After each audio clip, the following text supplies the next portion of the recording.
Bonjour à tous, aujourd'hui, sauverons-nous la France? Nous allierons-nous à Hitler? You know, I didn't do that for months. I didn't drop a bomb on Paris. I asked for surrender 5 times before we attacked Warsaw. Everything was refused. I asked that the women and children be sent out of the area. Not even the parliamentarian was received. Everything was rejected. I don't like gay niggers. Ou pire encore. La France sombrera-t-elle dans la fange du communisme ou deviendra-t-elle surpuissante? Nous chercherons à réaliser le plus grand et glorieux empire français, quoi qu'il en coûte. Nous mettrons un Napoléon sur le trône et restaurerons l'Empire. 1938, cela commence très mal. Après avoir conquis la Belgique, les Pays-Bas et la Suisse, la perfide Albion, ces enculés d'anglais pour ceux qui auraient le vocabulaire de chimpanzés dyslexiques, nous ont déclaré la guerre et tentent d'envahir notre pays. Je dis non. Au sud, nous combattons l'Espagne communiste aux côtés du directoire espagnol. Au sud-est, Mussolini amasse des ritals à nos frontières. Cela pue du cul.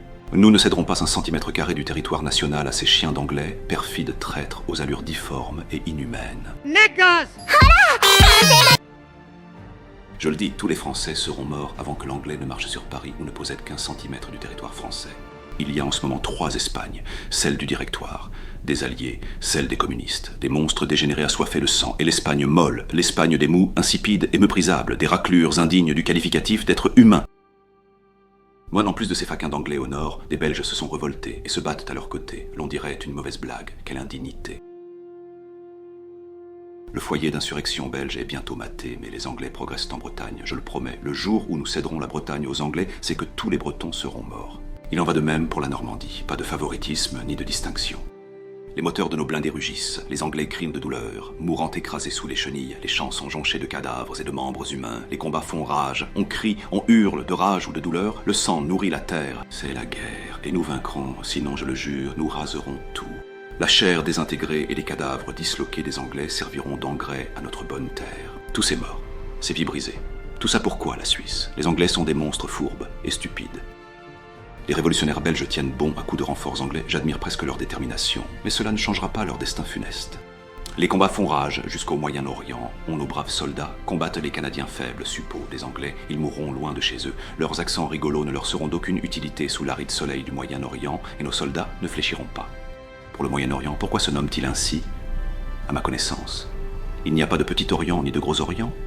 Certaines choses me dépassent encore, mais je présume que cela n'a aucune influence, et que le sang des Anglo-Canadiens séchera tout pareil sur le sable du Levant. Nos ennemis tiennent bon. Au sud, les rouges espagnols tiennent, comme les Anglais qui ne reculent que sous de lourds assauts en Bretagne et en Normandie, et les rebelles belges ont avancé au sud. Oh, nous construisons de nouvelles usines d'armement, et notre économie se porte bien grâce à des réformes libérales. Nous purgerons le communisme de notre belle terre pour tout ce qui nous est cher. Nos pilotes soutiennent vaillamment nos troupes et combattent avec férocité dans les airs, tels des aigles d'acier. Mais les Anglais avancent, ils grignotent du terrain peu à peu, tels des poules affamées grignotant du pain rassis. Mais ce pain-là, les Anglais en sont indignes. Le pain français n'est à personne si ce n'est aux Français. Salopards d'Anglais, des animaux sans honneur. Voilà 5 mois que la guerre fait rage, nos ennemis ne semblent pas fléchir, mais nous non plus. J'ordonne un assaut massif sur les Anglais, boutons-les hors de France. Cette plaisanterie a assez duré.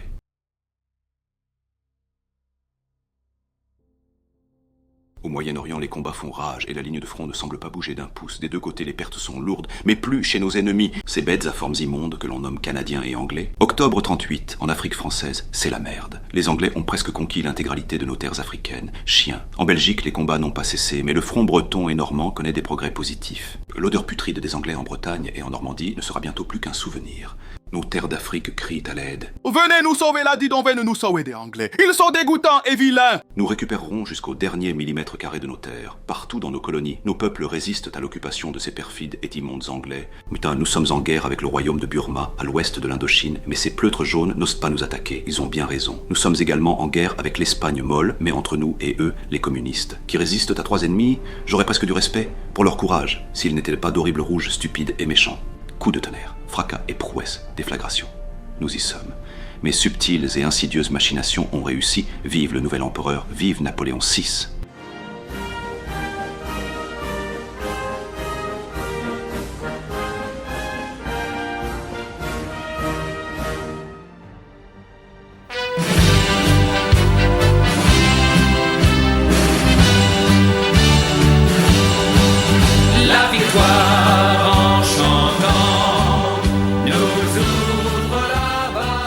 trouver la couronne de France dans les égouts, baignant dans la crasse et la fange, oubliée, salie, humiliée. Je l'ai prise par la pointe de mon épée, je l'ai nettoyée et je l'ai posée sur ma tête. Il en est fini de la chute de mon pays. Il en est fini que la France soit traînée dans la boue. Il en est fini de l'infiltration rouge. Il en est fini de la faiblesse et du déshonneur.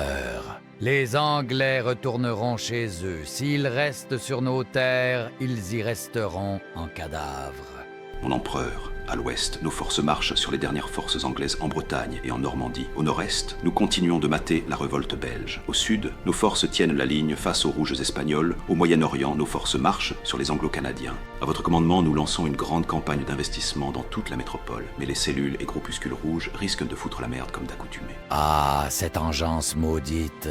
Les communistes, du crottin de cheval fermenté, rien de plus. Des traîtres à la patrie, ennemis du travail honnête et de l'ordre naturel des choses. Ils veulent réduire notre noble France à une bouillie sans gloire, sans foi ni loi. À pendre, je te dis, tous ces rouges immondes.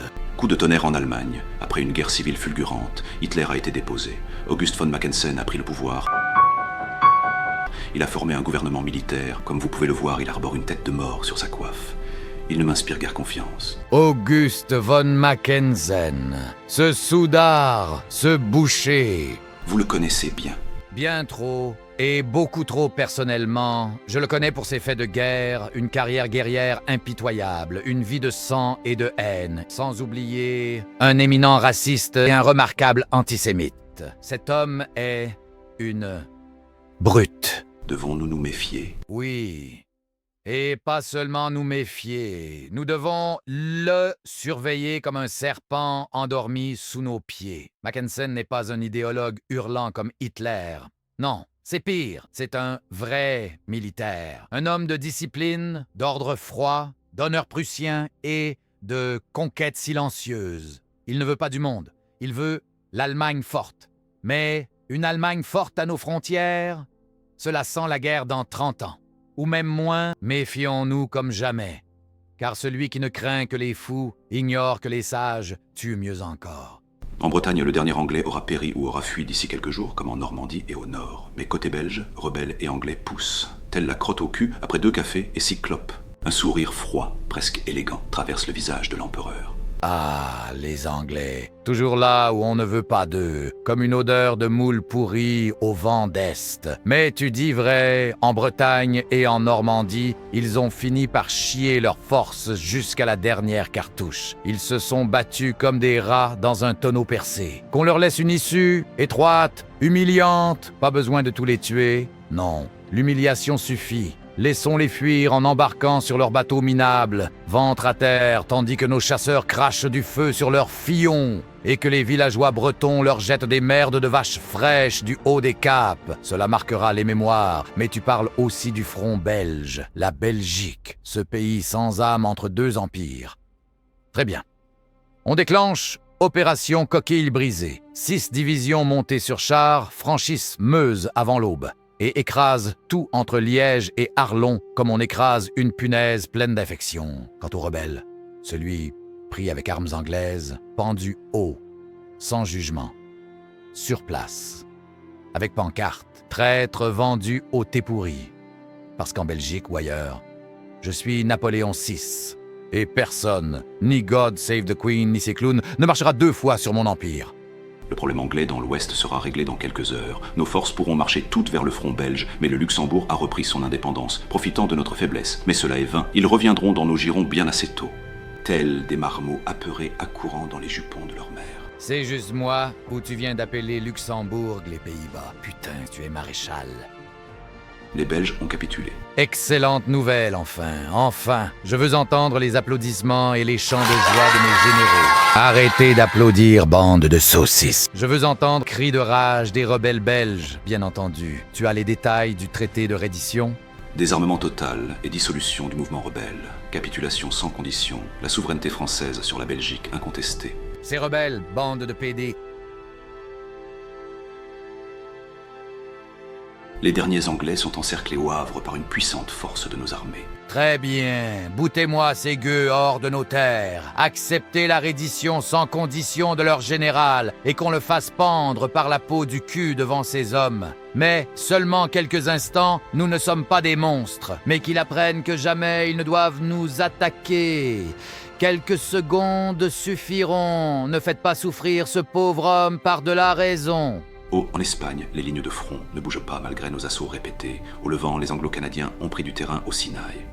Grande percée à l'est, quelques centaines de kilomètres. Des centaines de kilomètres. Tu veux dire que les Canadiens ont crevé notre front comme un ballon pourri? Mais c'est impossible. Nous avions là-bas des divisions bien entraînées, des régiments coloniaux du Maghreb à toute épreuve. Et ces chameaux canadiens osent nous enfoncer aussi profondément? Dis-moi, combien de pertes avons-nous subies? Y a-t-il encore des troupes en retraite organisées derrière cette ligne brisée? Ou sont-elles déjà dispersées dans le désert, comme des fourmis sans reine?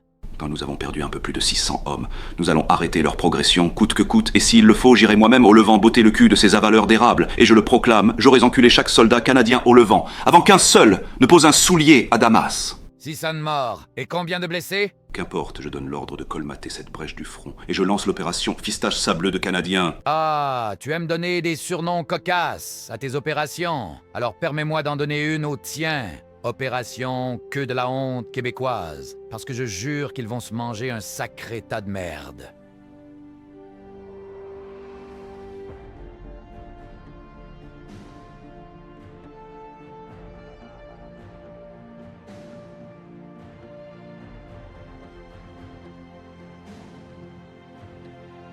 L'opération Queue de la honte québécoise se passe bien. Nous avons encerclé les forces canadiennes qui avaient percé le front. Ils sont faits comme des rats. Pour eux, les carottes sont cuites. Mais les chiens communistes espagnols tiennent bon. Ah, ces misérables fils de pute rouge, accrochés à leur montagne comme des morpions dans une barbe de mendiant. Tu crois qu'ils tiennent bon? Ils ne tiennent rien. Ils pourrissent sur place. Et c'est précisément cela qu'il faut exploiter. La fatigue du rouge est notre allié. Écoute bien, maréchal. Pas besoin d'enfoncer leur ligne à coups de divisions entières. On use d'intelligence, de ruse, de poison moral. D'abord, on lance une campagne de tracts brûlants, largués chaque nuit par avion au-dessus des tranchées ennemies. Des faux télégrammes prétendument envoyés par Moscou. Ordre de Staline. Abandonner le front espagnol. Priorité donnée à la Sibérie orientale. Et puis des images grotesques. Un drapeau soviétique planté dans le cul du commandant rouge espagnol. Ou bien les généraux staliniens buvant du champagne tandis que les soldats meurent. Légende, pendant que toi tu crèves, eux ils baisent ta mère comme une chienne. Deuxième phase. Nos agents secrets, ceux qui parlent couramment leur dialecte andalou ou catalan, s'infiltreront sous l'uniforme rouge. Et là, ils murmurent dans les caves. Le ravitaillement ne vient plus. La France a capturé tous vos convois. Vos femmes ont toutes couché avec les Français. Regarde tes enfants quand tu rentreras. Rien n'effondre un soldat mieux que le soupçon et la jalousie. Enfin, la touche finale. On leur envoie nos canons spéciaux, les orgues de Provence, batteries multiples réglées non sur leur bunker, mais sur leur centre culturel, leur salle collectiviste, leur maudit théâtre prolétarien où ils lisent Marx devant des hordes hébétées, qu'on transforme tout ça en tas de gravats fumants pendant qu'ils chantent l'Internationale à voix haute comme des singes dégénérés. Car, je te le dis solennellement, ce n'est pas avec 100 nouvelles attaques frontales que nous briserons l'Espagne rouge. C'est quand ils se retourneront entre eux, quand les lieutenants assassineront les commissaires, et quand même le dernier petit bolchevique criera «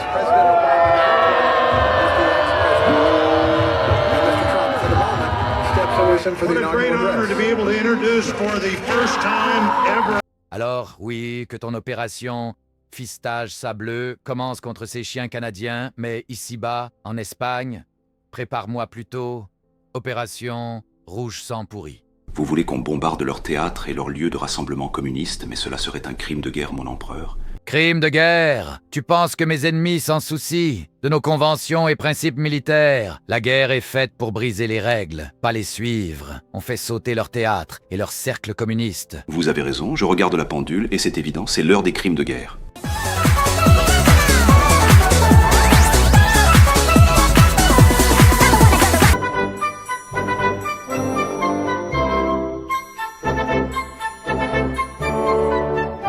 Un seul oignon frite à l'huile, un seul oignon nous change en lion.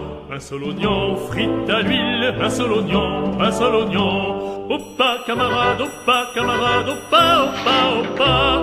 Oppa camarade, oppa, oppa, oppa.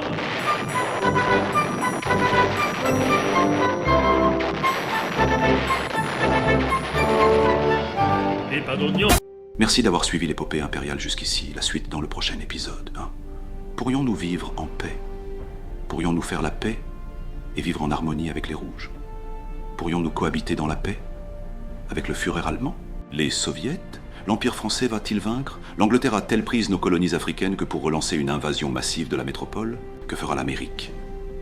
Qu'arrivera-t-il aux Français? Qu'arrivera-t-il aux handicapés et aux Noirs?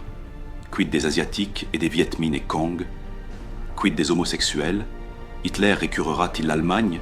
L'Allemagne allemagnera-t-elle? Staline attaquera-t-il? Y aura-t-il une révolution en France?